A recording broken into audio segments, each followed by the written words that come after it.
What's up, and welcome back to Interpreting the Scares! Today we're bringing it back to the video game world of Resident Evil with the fourth film in the series starring Milla Jovovich. It's Resident Evil Afterlife.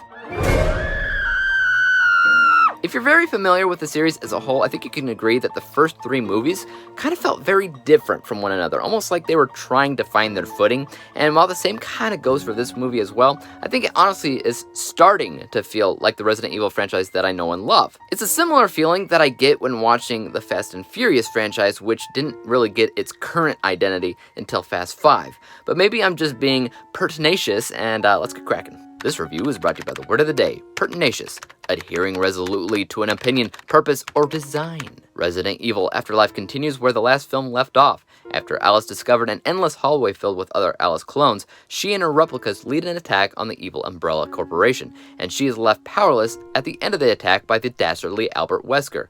Afterwards, she sets out to find her friends who left for Alaska in the previous film.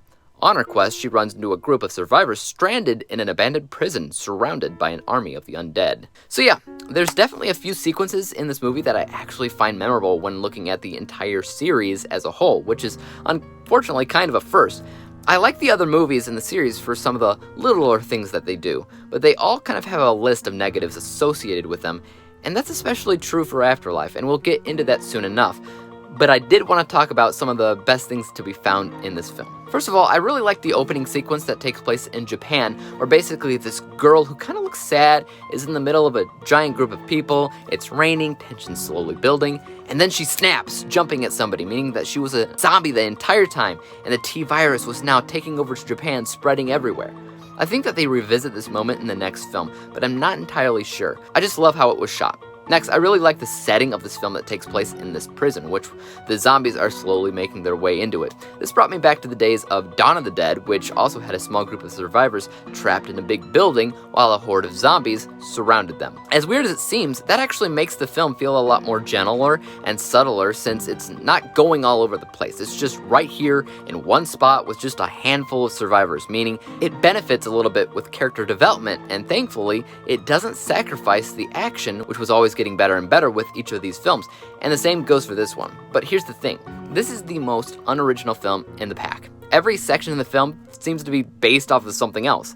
Like I said, I had already mentioned the mirroring themes between Dawn of the Dead's Mog setting and the prison here, but it goes far beyond that. The biggest inspiration seems to come from the Matrix itself. It always has seemed to take inspiration from that, but it seemed to be the most prominent in this movie. Alice and her powers have always kind of reminded me of Neo.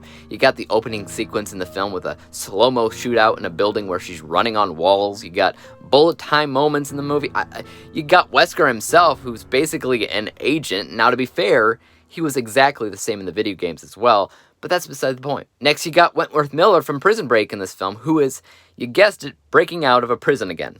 Also, there's this big villain in the film carrying a big heavy weapon that was taken directly at a Silent Hill. Now, some of these things they tried to fix through the use of retconning. Right in the beginning of the movie, Alice had those superpowers, she had a ton of clones with her, and so in something like the first 5 minutes of the movie, her clones conveniently all die, and Alice gets her powers taken away from her. It's kind of funny looking back because if that wasn't retconning, I don't know what was, because it happened so quickly, just so that they could cover their bases and return Alice back to a state of maybe some normalcy. But I mean, even without her powers, she still doesn't seem that vulnerable. She still feels like a superhero that can do anything that she wants. Retconning is always kind of risky because it's almost always obvious. But if they wanted further films to make sense, I guess they kind of had to do something. So yeah, I mean, I like this movie, and I liked how it took a step in the direction that I actually like the series to go. I've got to admit that it's got some issues in the creativity department because it really is unoriginal. But in its defense, I also think it's fun enough for some of that unoriginality not to really matter that much. Let's go ahead and talk about my final score for a second, which honestly really surprised me, because it's tied in not 1, not 2, not 3, not 4, but 5 categories in my rating model for Resident Evil Extinction, which was the last movie. By all accounts, these movies tie, but I will pick one over the other by the end of this review. The categories it matched in scores are people, writing, unbiased, bias, and total score. And in case you forgot, my unbiased score for Extinction and Afterlife was 68%. My biased score was a bit higher at 76%, which means that my total score when averaged together was 72%, meaning that it got a C- letter grade. Again, it tied in all these different departments. It tied in the writing and people departments exactly. But where this film comes out on top, by just a small margin, is in the entertainment category, which got 8 out of 10, while I gave Extinction 6 out of 10.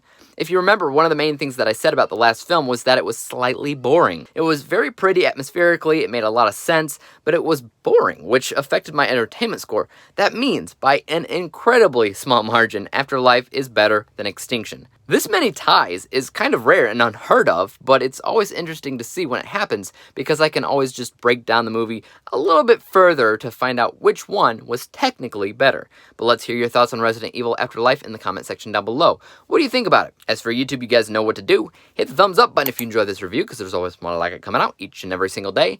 Hit the subscribe button and bell to be notified when I come out with my review for Resident Evil Retribution. And until then, guys, peace out! Dave examines movies we just watch for fun. Davey is the expert. He is the #1 critic that I go to when I need a movie pick. Thanks for joining up with us.